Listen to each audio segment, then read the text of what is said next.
को रिकॉर्ड चला, तुम्हें पाके हमने जहान पा लिया है। जमी तो जमी आसमान पा लिया है। किसे पाके? उसे पाके जो इस निराकारी दुनिया में आकर के विश्व की बादशाही देता है।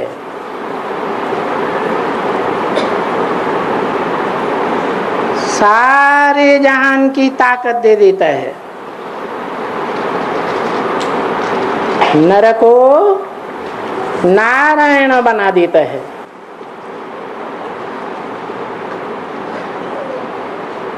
वो नर ही ये गीत गा सकता है। जिस नर से नारायण बनने वाले के राज्य में सब यथा राजा तथा प्रजा हुआ करते हैं।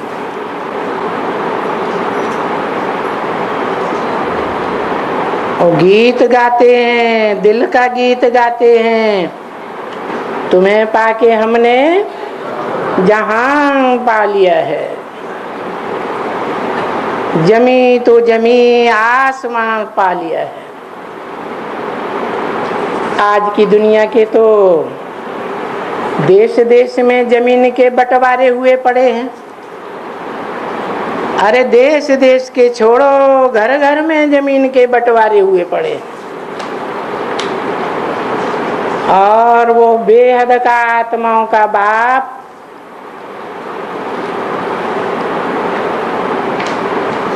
जो आत्माओं की तरह अणुयान, अणु से भी अणु, अति सूक्ष्म ज्योति बिंदु निराकार शिव है। वो आ करके सारी जमीन हम बच्चों को देता है, भारत को देता है। आज तो देश देश में आसमान के भी हिस्से बटे हुए हैं, समंदर भी बटा हुआ है। वो आता है तो सारी दुनिया का आसमान हमारा है, सारी दुनिया की जमीन हमारी है, सारा सागर ही हमारा है। क्योंकि वो बेहद का ज्ञान सागर बाप है, जो जन्म मरण के चक्कर में ना आने के कारण त्रिकालदर्शी है। हम सब मनुष्य आत्माएं जन्म मरण के चक्र में आने के कारण पूर्व जन्म की सारी बातें भूल जाते हैं। इसलिए हम सब अज्ञानी हैं, क्योंकि अपन को देह समझ बैठे हैं। वो बाप आकर के बताता है आत्माओं का कि तुम ज्योति बिंदु आत्मा हो, भ्रकुटी के मध्य में बैठी हुई हो। भ्रकुटी इसीलिए कहा जाता है कि वो आत्मा का स्थान बड़ी पूरी कुटी है।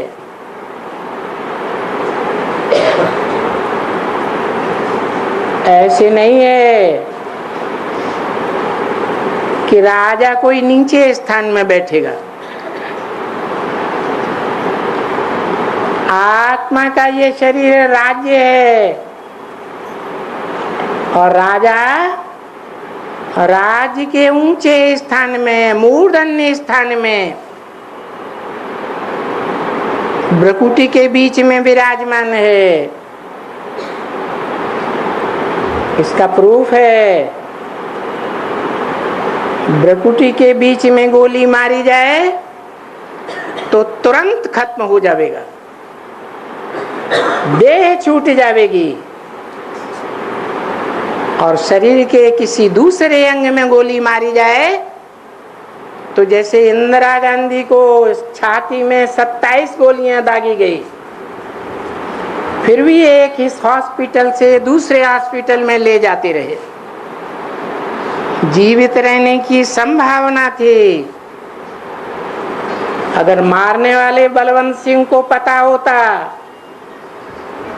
कि भ्रकुटी के बीच में आत्मा निवास करती है तो वो एक ही गोली में निशाने से खेल खलास कर सकता था।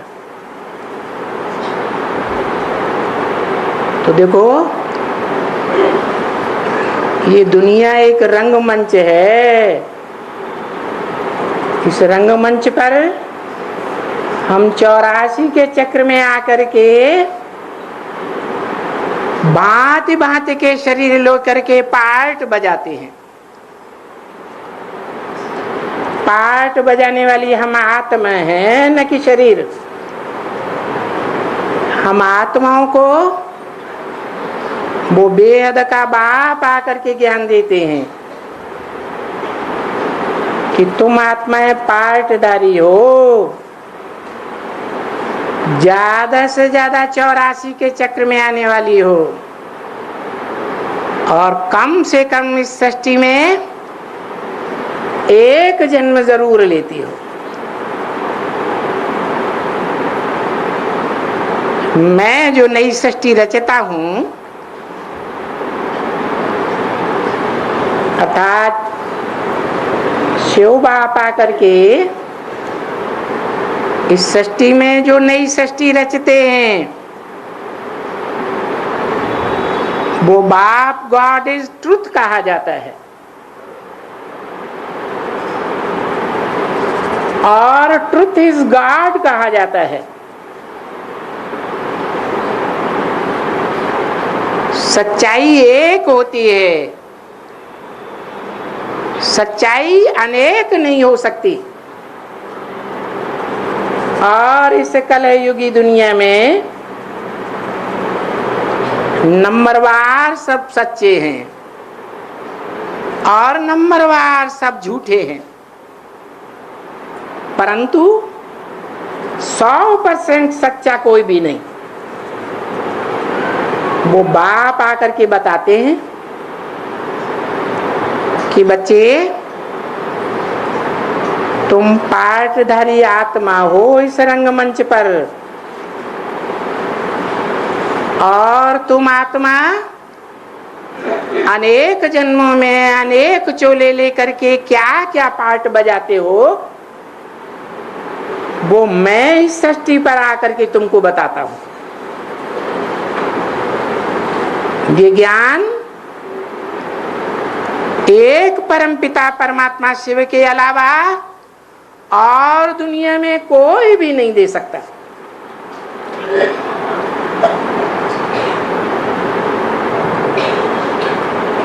वो ज्ञान का दाता एक है और अज्ञान के दाता अनेक हैं। जो अनेक मनुष्य गुरु अज्ञान के दाता हैं, उनके आने के बाद हिस्ट्री में ये साबित होता है, जो 2500 वर्ष की हिस्ट्री प्रूफ सहित मिलती है,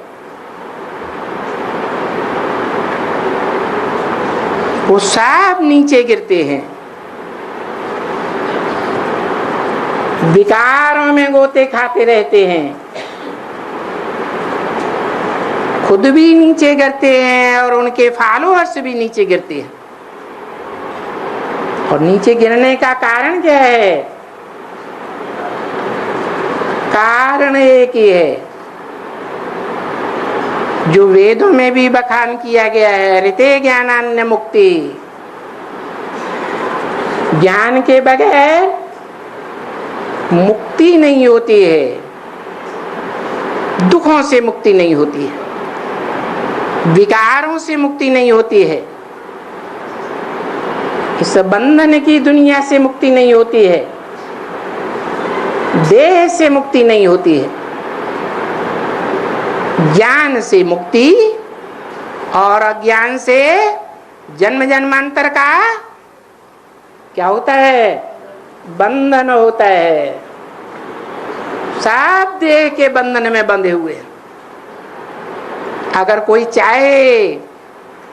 चाहते भी हैं कि हम सुइसाइड कर लें, देह के बंधन से मुक्त हो जावें, परंतु उन्हें पता नहीं है कि और ही जास्ती बंधन में बंध जाते हैं। भूत प्रेत का चोला मिलता है। भूत प्रेत सूक्ष्म शरीरधारियों को कहा जाता है। वो सूक्ष्म शरीरधारी आत्माएं जिनको शरीर नहीं मिलता कर्म करने के लिए, वो कर्मों के बंधन से तो छूटती हैं, लेकिन फिर लंबे समय तक भटकती रहती है।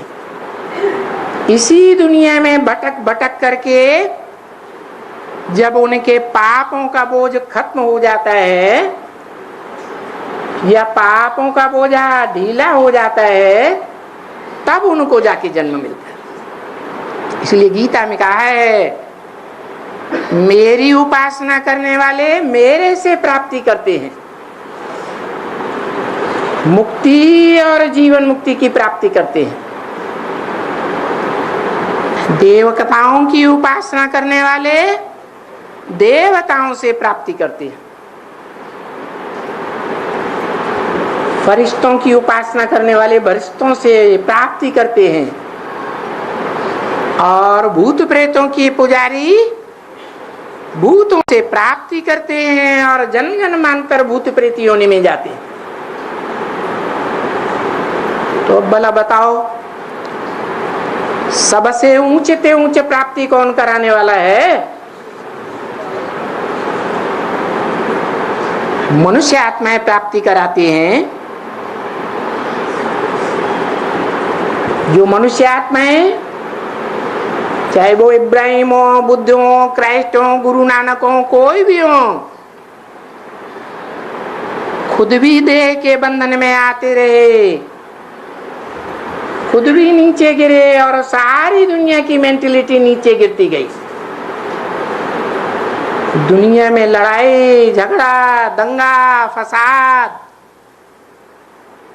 मनुष्यों के अज्ञान के कारण बढ़ता रहा। इससे साबित होता है कि नर, जिसे मनुष्य कहा जाता है, मननात् मनुष्य है। मन चलायमान जिसका होता है, वो मनुष्य का हो नर का हो, वो नरक बनाता है इस दुनिया को, और नर को नारायण कौन बनाता है? एक ही भगवान है जो नर को नारायण बनाता है। परंतु मनुष्य गुरुओं ने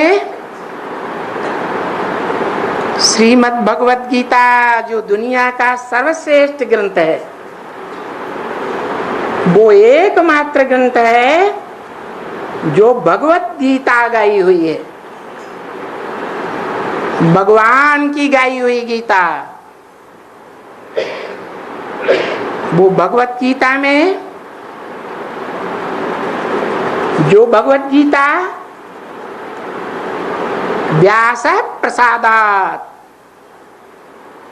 व्यास के प्रसाद से हम सबको मिले, भारतवासियों को खास। वो गीता में साकार कृष्ण का नाम डाल लिया। पुराने प्राचीन यूरोपीय विद्वानों ने प्रूफ दे करके साबित किया है कि पहले ये गीता एक निराकारवादी रचना थी। बाद में जो कृष्ण प्रेमी भक्त थे, उन्होंने उसमें कृष्ण का नाम डाल दिया। अब सोचने की बात है, कृष्ण 16 कला संपूर्ण गायन करते हैं, हे कृष्ण नारायण वासुदेव, अर्थात जो कृष्ण है वो ही नारायण है। नारायण विश्व का मालिक है। ऐसा विश्व का मालिक सतयुग में हुआ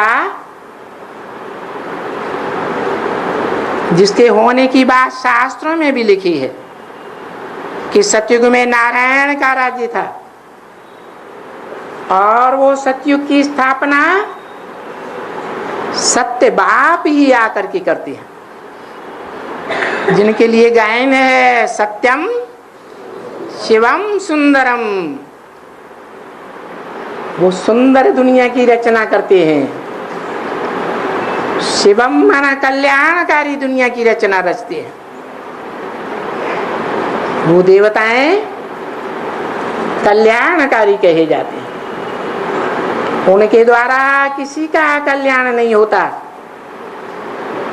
इसलिए आज भी भारत में मंदिरों में उन देवी देवताओं की पूजा होती है।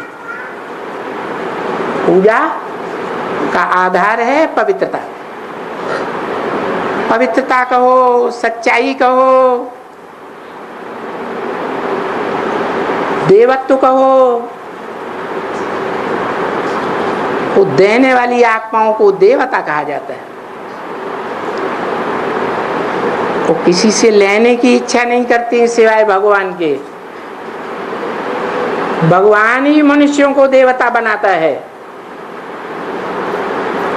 ऐसा देवता बनाता है, ऐसे युग की रचना करता है जहां कृष्ण जो बड़ा होकर के नारायण कहा जाता है, उसी की महाराजा के रूप में मान्यता है। सतयुग में नारायण का राज्य होता है, त्रेता में राम का राज्य होता है। ये राम कृष्ण की दुनिया है, सतयुग और त्रेता। परंतु ये 2500 वर्ष की दुनिया सतयुग और त्रेता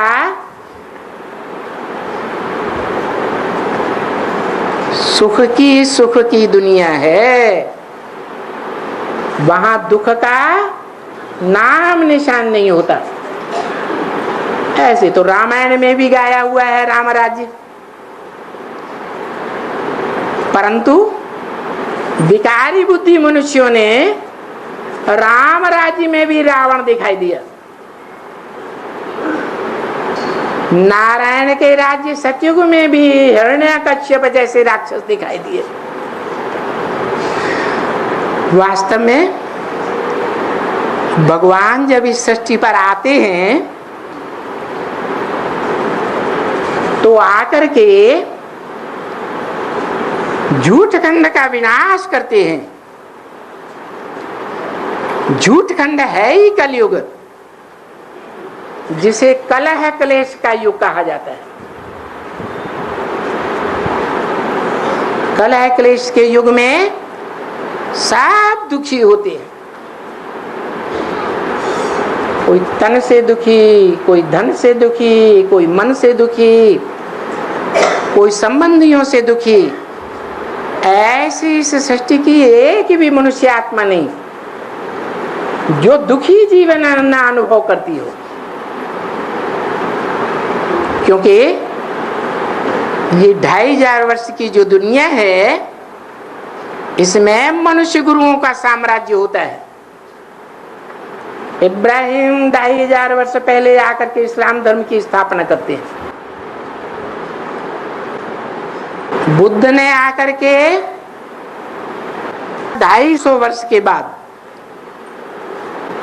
चीन जापान देशों में बौद्ध धर्म की रचना की। क्राइस्ट ने आकर के 2000 वर्ष पहले क्रिश्चियन धर्म की यूरोपीय खंडों में स्थापना की। ये मुख्य धर्म पिताएं हैं। बाकी तो इनके सहयोगी धर्म है। जैसे बुद्ध धर्म का सहयोगी बाद में हुआ संन्यास धर्म, शंकराचार्य के द्वारा चलाया हुआ। इब्राहिम का सहयोगी धर्म हुआ मुस्लिम धर्म। आज से 1400-1450 वर्ष पूर्व मोहम्मद ने आकर के इस्लामियों के अंधश्रद्धा को तोड़ा। जो इस्लामी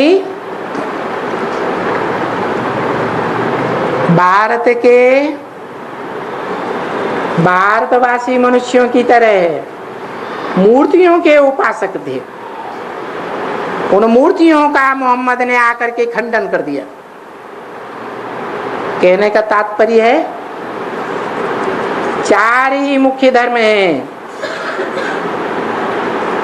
और चारों ही मुख्य धर्म के जो पूर्वज आत्माएं हैं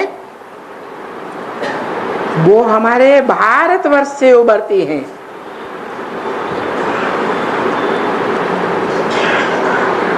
वो 4 आत्माएं ब्रह्मा के 4 पुत्र माने गए हैं। पहलौटी के 4 पुत्र मानसी सृष्टि से उत्पन्न हुए, क्योंकि 10 इंद्रियां श्रेष्ठ हैं, प्रबल हैं, परंतु 10 इंद्रियों से ज्यादा श्रेष्ठ मन है। मन 10 इंद्रियों को कंट्रोल करता है। तो मनसा की पावर से ब्रह्मा ने जिन 4 पुत्रों को उत्पन्न किया उनमें बड़े से बड़ा ज्ञानी पुत्र माना गया सनत कुमार, जिन सनत कुमार के नाम पर हमारे धर्म का नाम देवी देवता सनातन धर्म हुआ। ये देवी देवता सनातन धर्म, सनातन का मतलब ही है पुराने से पुराना। इब्राहिम के इस्लाम धर्म से भी पुराना, क्राइस्ट के क्रिश्चियन धर्म से भी पुराना। तो जितने भी धर्म हुए 2500 वर्ष के अंदर वो सब मनुष्य धर्म पिताएं हैं। अपने अपने धर्म के पिता जरूर हैं, अपने अपने धर्म के बाप हैं, लेकिन धर्म पिताओं ने भी अपने बाप को स्वीकार किया है।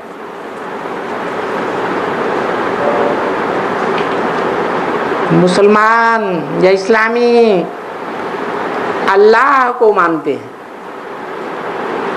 क्रिश्चियंस गॉड फादर को मानते हैं,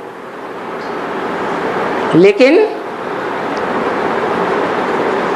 उसको निराकार समझते हैं, उसके साकार विग्रह को नहीं पहचान पाते। जैसे आत्मा निराकार है, ज्योति बिंदु है, अति सूक्ष्म ज्योति बिंदु है, इन आंखों से दिखाई भी नहीं पड़ता, इसलिए कहते हैं निराकार। तो आत्मा जैसे निराकार है वो शरीर के बगैर कोई काम नहीं कर सकती। ऐसे ही बिंदु बिंदु आत्माओं का बाप ज्योति बिंदु, जिसे शिव कहा जाता है, जिसका साकार विग्रह मंदिरों में लिंग के रूप में बड़ा पूजा जाता है, बड़े रूप में। आज भी दुनिया में सबसे जास्ती